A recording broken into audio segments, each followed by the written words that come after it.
Ciado, presbitério Médio Vale, Paraíba, e sigo alvo da graça do Senhor e trilhar o caminho de Jesus Cristo como seu Pai.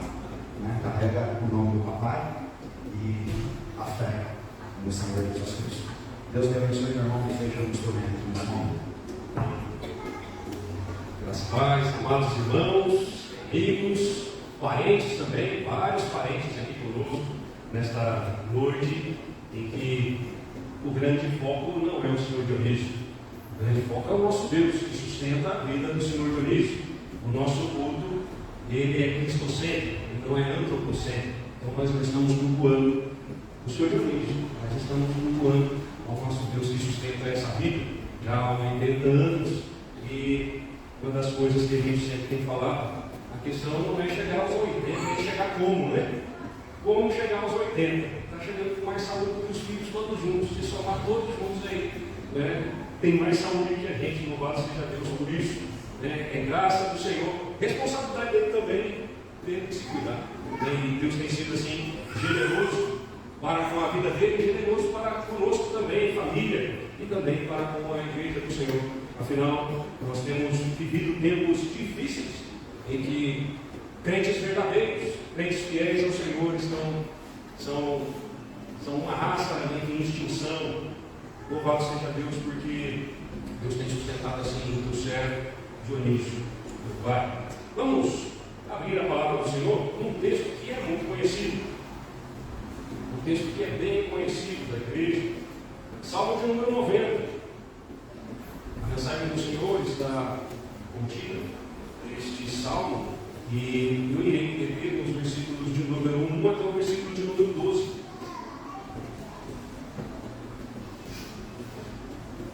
Salmo de número 90, dos versículos 1 até o versículo de número 12.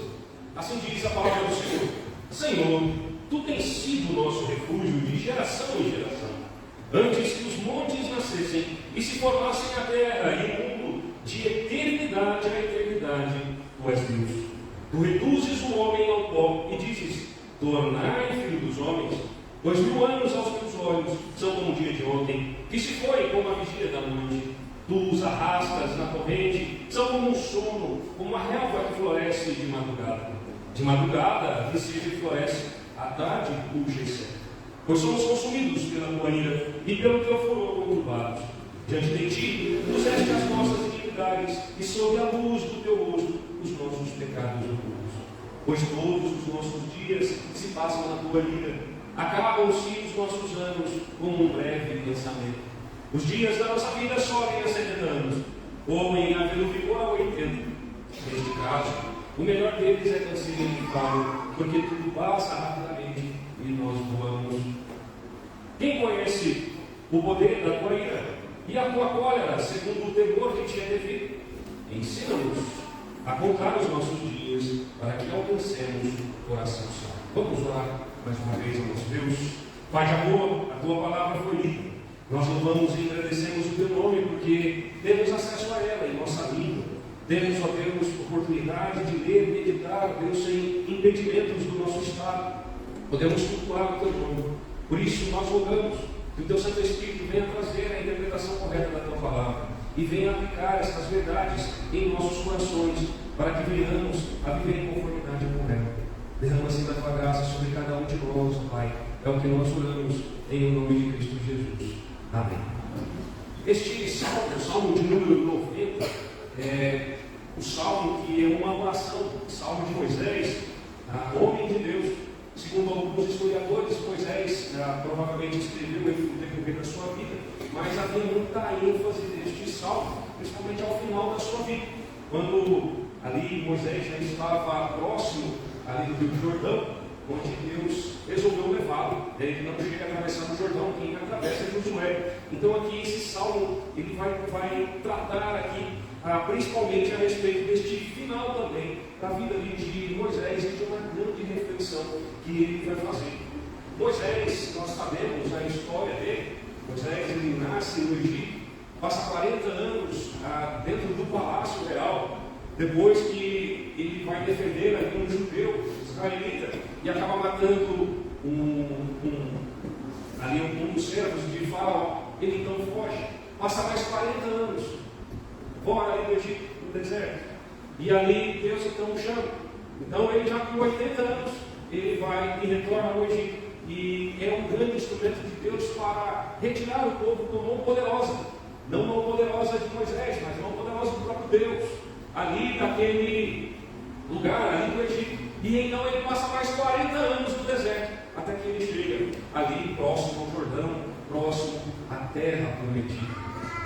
O pai está fazendo 80 anos, Moisés foi a 120. O jeito que o senhor está, o senhor chega lá, do jeito que vai. Né? Como diz o povo que dá, chega até lá. Mas, irmãos, aqui então, diante dessa circunstância, de toda essa vida de Moisés, eu gostaria de propor, baseado nesse texto, o seguinte tema para a mensagem: dependência do Deus eterno. Dependência do Deus eterno. E nós vemos aqui, em primeiro lugar, dependência do Deus eterno pelo fato dele ser o único refúgio. É o que diz aqui no versículo de número 1 e versículo de número 2. Ele diz aqui, o salmista: Senhor, tu tens sido o nosso refúgio de geração em geração. Eles compreendiam, o povo de Israel compreendia uma grande dependência que eles tinham dos cuidados de Deus. Moisés, ele aqui, quando fala de geração em geração, ele está trazendo à memória aquilo que começa lá com Abraão. As promessas que ele faz para Abraão, o cuidado que ele tem para com Abraão, e todos os livramentos que não apenas ele dá a Abraão, mas ele dá também a Isaac, ele traz Jacó.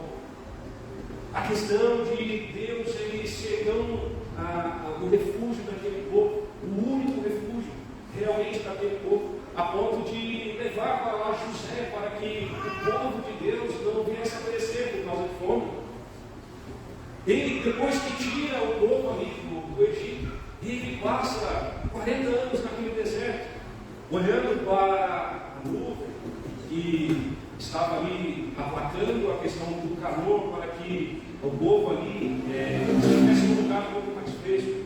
À noite, numa coluna de fogo, para que houvesse calor ali para o povo, uma vez que o deserto, a noite é muito fria.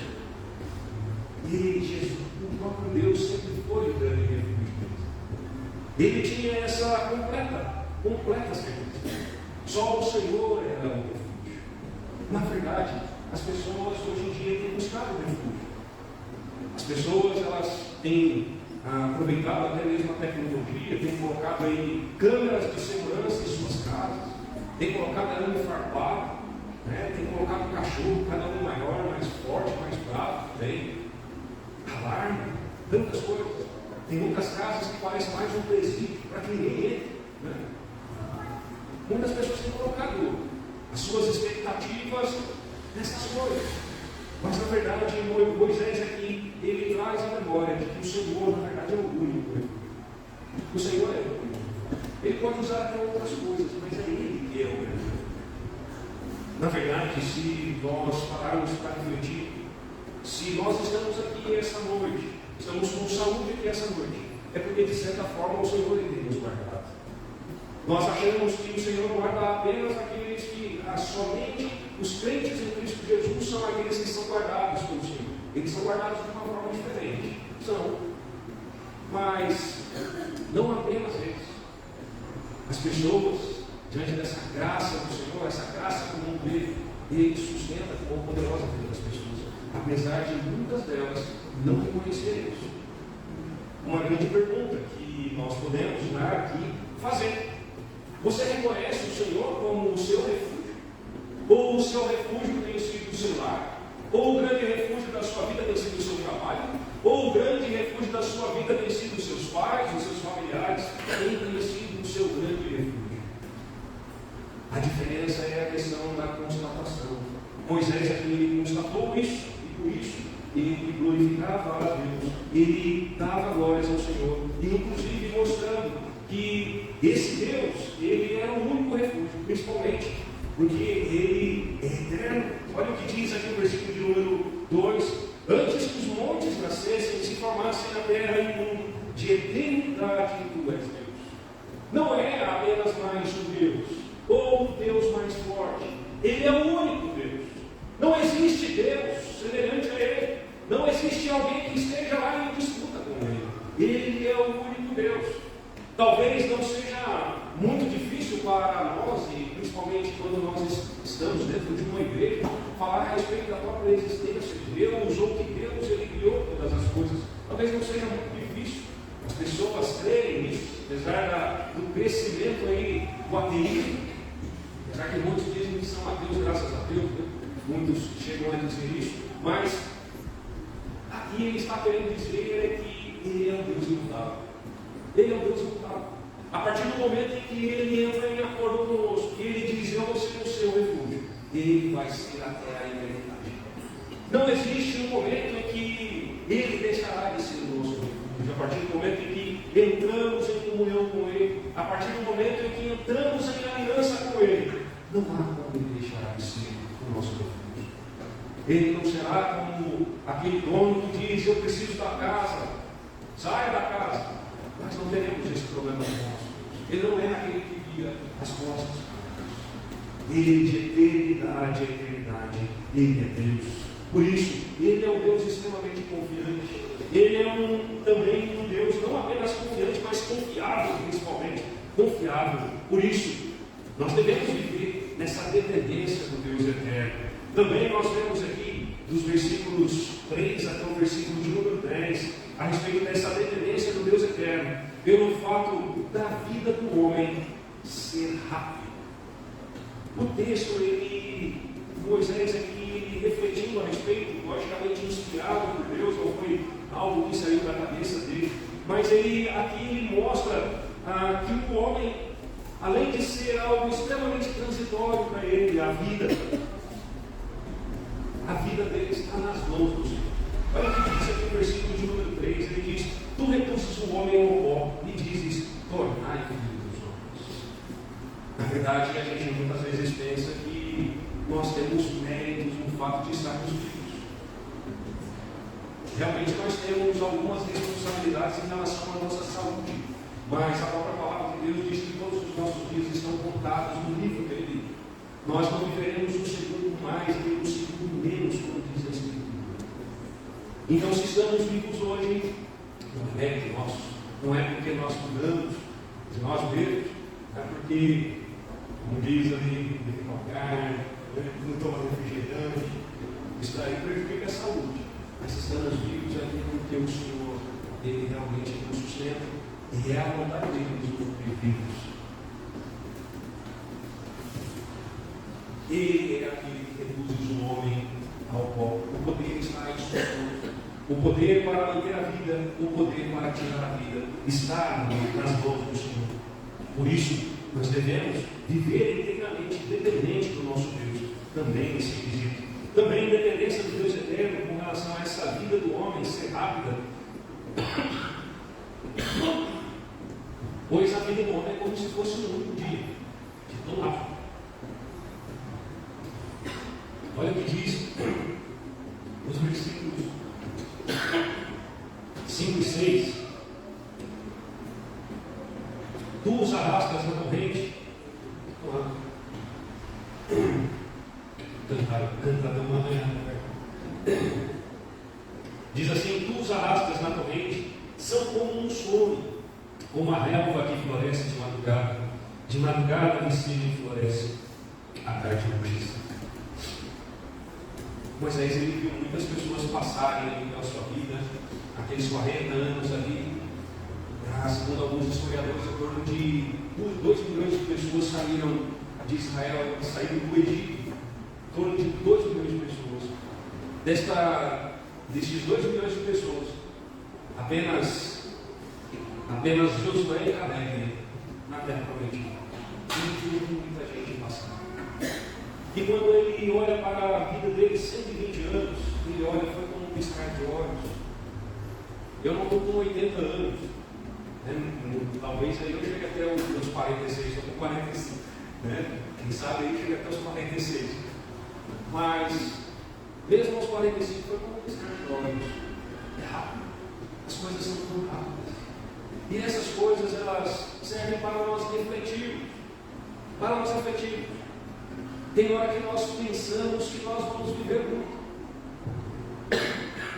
Tem hora que nós passamos a refletir e achar, olha, quando eu tiver meus 100 anos de idade, eu vou fazer tal coisa.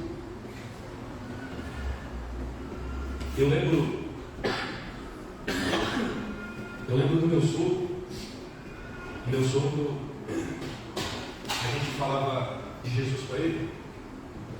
E meu sogro, ele tocava violão e tinha algumas dificuldades na igreja com alguns músicos, né? E ele era músico.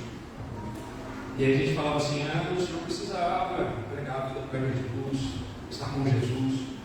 E aí ele sempre falava assim, depois que eu aposentar, eu chego para Jesus. Né? Depois que eu aposentar, eu vou e faço tal coisa. A gente muitas vezes pensa que tem muito tempo.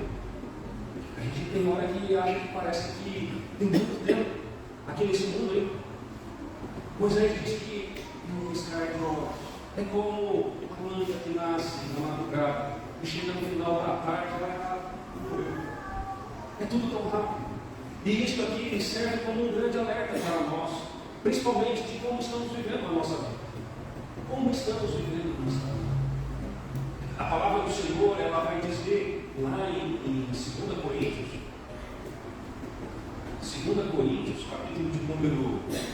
capítulo de número 5, uma das formas que nós devemos viver essa vida que nós temos aqui.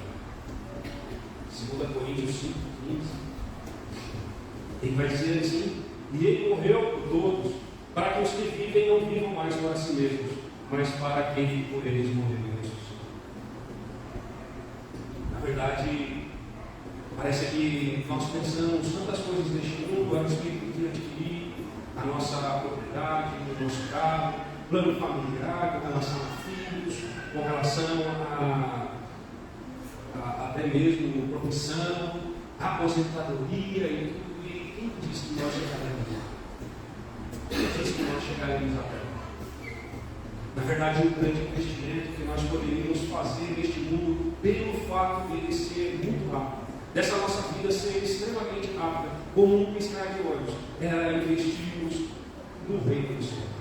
Porque todo investimento que é feito aqui neste mundo, ele na verdade, assim como a vida passa rápida, ela também passa rápida. Todo investimento. Mas o investimento da eternidade, esse jamais passará. Lá é depósito certo. Lá é retorno certo. Não há problema com governos que de repente pode confiscar poupança. Não há problemas com bolsas de valores quebrando. Lá não há dificuldades. Pelo fato desta vida ser extremamente rápida, como você tem enxergado isso? Você tem se preocupado aqui apenas. Aqui apenas.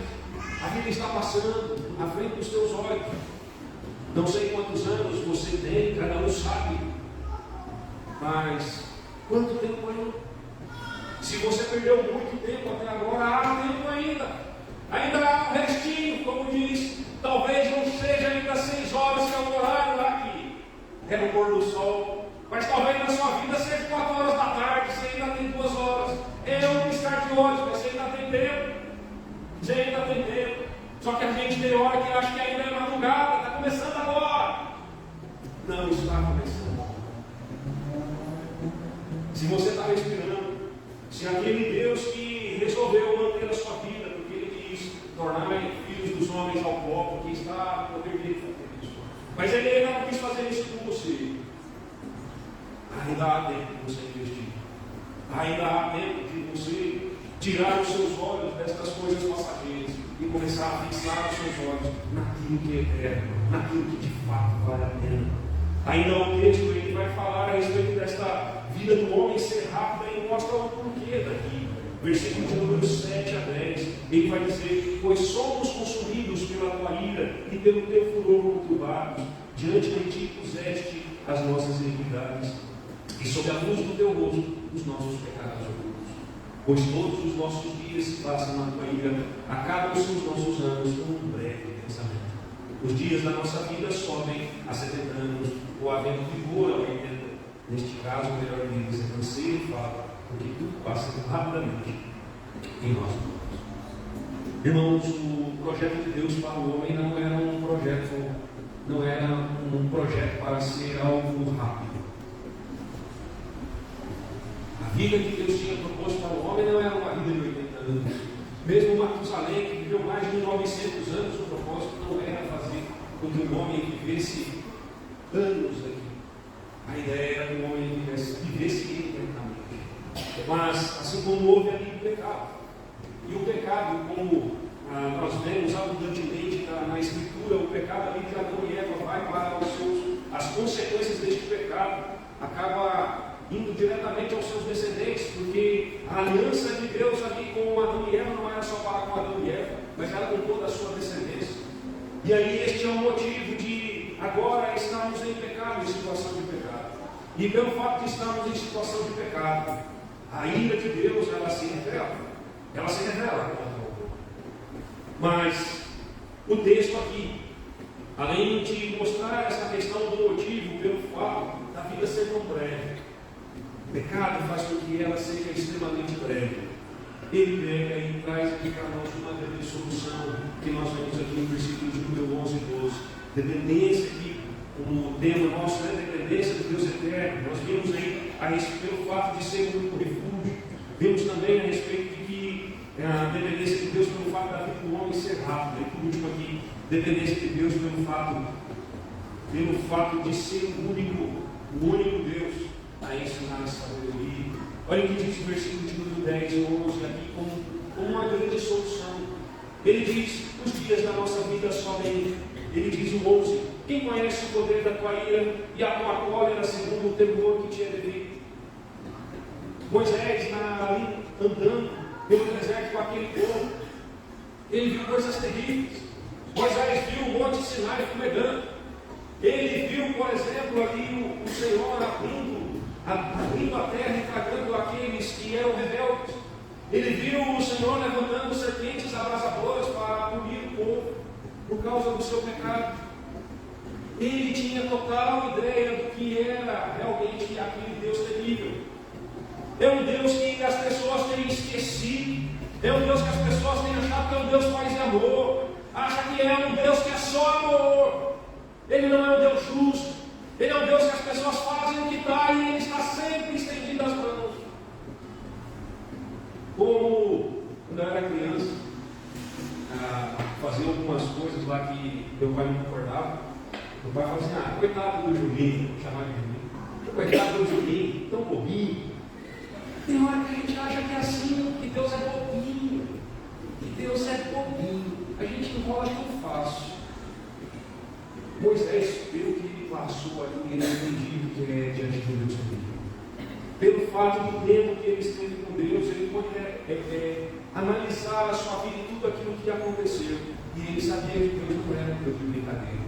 Diante de todas essas circunstâncias, de um Deus que não é de brincadeira, de um Deus que é terrível, ele então clama aqui ao Senhor na sua oração: ensina-nos a contar os nossos dias para que alcancemos coração.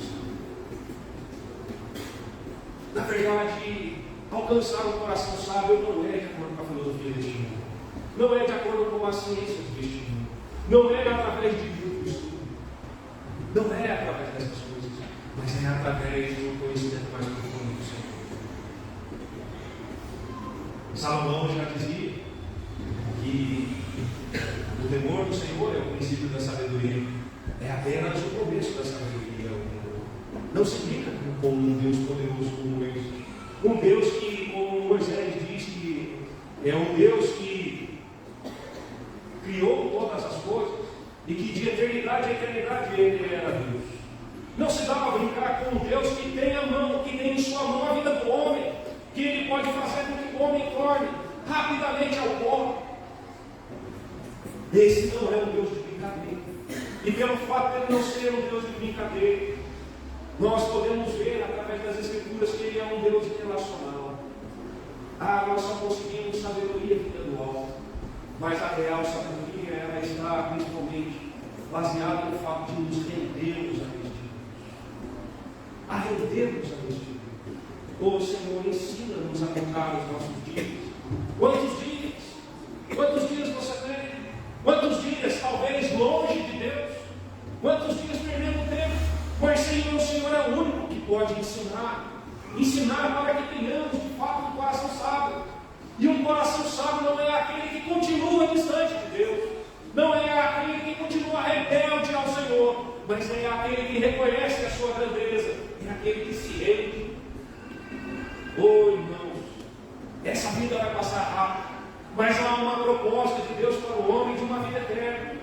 Há a proposta de Deus que ao fechar os olhos nós podemos passar a eternidade com Ele, não pelos nossos méritos, mas pelos méritos de Cristo Jesus naquela cruz. Ele deu o seu próprio Filho naquela cruz, para que através dele nós tivéssemos vida eterna. E aí sim, sermos sábios de fato, sábios não segundo este mundo, mas sábios segundo Deus. O quão próximo de Deus você está. Se você está longe dele, ou se você acha que está próximo dele, mas não faz nada daquilo que ele quer que você faça. Se você não tem o mínimo desejo, por exemplo, de ter comunhão com os irmãos, se você não tem o mínimo desejo, por exemplo, de ir para a igreja, você está se dando. Você está se dando. Você pode achar que está tão próximo dele, mas você está muito distante. Você ainda não conseguiu compreender as coisas. Onde os seus dias? Onde os seus dias? Veja esse Deus na história que intervém a todo instante, na história do seu povo, na tua história. O Deus que sustenta a sua vida. Se renda totalmente a Ele. Não existe maior amor do que o amor de Deus para conosco. A Escritura diz que Cristo Jesus morreu não quando nós éramos amigos dele, estávamos lá comendo churrasco com ele, não quando nós estávamos lá andando de bicicleta junto, caminhando, melhores amigos, de montada. E foi assim que Cristo Jesus morreu. A Escritura diz que Jesus Cristo morreu quando nós éramos pecadores, éramos inimigos dele. O amor de Deus para conosco não é um amor teórico. O seu para com ele também não tem que ser teórico. Você diz, eu amo o Senhor, mas estou longe dele. Eu amo o Senhor, mas não quero saber dele. Como assim eu amo esse Deus? Aprenda a contar os seus dias. Olha, Senhor, me ensine a contar os meus dias, para que eu realmente tenha aquele coração sábio, e que assim o teu nome seja glorificado por mim. Pare de perder o seu tempo. Pare de perder o seu tempo achando que você vai viver muito tempo aqui. Não sabemos. Nós não sabemos. Podemos estar agora na quarta hora da tarde. Podemos estar às 5h50. Nós não sabemos qual é o horário no nosso dia em relação ao findar da alvorada. Nós não sabemos. Aproveite. Invista naquilo que é eterno. Pare de gastar o seu tempo nas coisas passageiras. E que assim, o dia que você fechar os olhos, você vai poder ouvir a respeito de Cristo Jesus dizendo para você: servo bom e fiel, entra no gozo do teu Senhor. Servo bom e fiel, entra no gozo do teu Senhor. É somente aprendendo a contar os seus dias e alcançando o coração sábio, que você vai poder fazer isso. Porque aí sim você terá Cristo Jesus como Salvador da sua vida. Aí sim você vai se entender totalmente a esse Deus. Aí sim você vai viver para Ele e parar com Ele. Nós vimos hoje a respeito dessa dependência do Deus eterno, pelo fato de Ele ser o único refúgio. Também dependência do Deus eterno, pelo fato da vida do homem ser extremamente rápida. E também dependência do Deus eterno, por ser Ele o único a ensinar a real sabedoria. Você é dependente dele. Lembra-se disso. Você é dependente dele. Independente se você reconhece. Você sempre será dependente dele. Agora, é muito melhor viver na dependência. Que Deus dê uma graça assim. Vamos lá. Maravilhoso Deus, nós agradecemos pela tua palavra. Agradecemos a Deus porque o Senhor é um Deus que fala aos nossos corações. Nós louvamos pelo tamanho, pela tua grandiosidade. E pelo fato do Senhor ser tão grandioso, o Senhor se relacionar com seres tão pequeninos como nós. Ó Deus, o Senhor não era obrigado a nos amar, mas o Senhor decidiu nos amar. E nós louvamos o Senhor por isso. E queremos dizer, ó Pai, que amamos ao Senhor. Mas não apenas queremos dizer, nós queremos viver, ó Deus, este amor. Queremos mostrar através dos nossos atos, nos nossos atos de devoção ao Senhor, nos nossos atos de obediência ao Senhor, que de fato nós amamos ao Senhor. Ó Deus, trabalhe os nossos corações, não permita, ó Deus, que venhamos a perder o nosso tempo com coisas deste mundo, mas que venhamos, ó Deus, a nos dedicar naquilo que é eterno.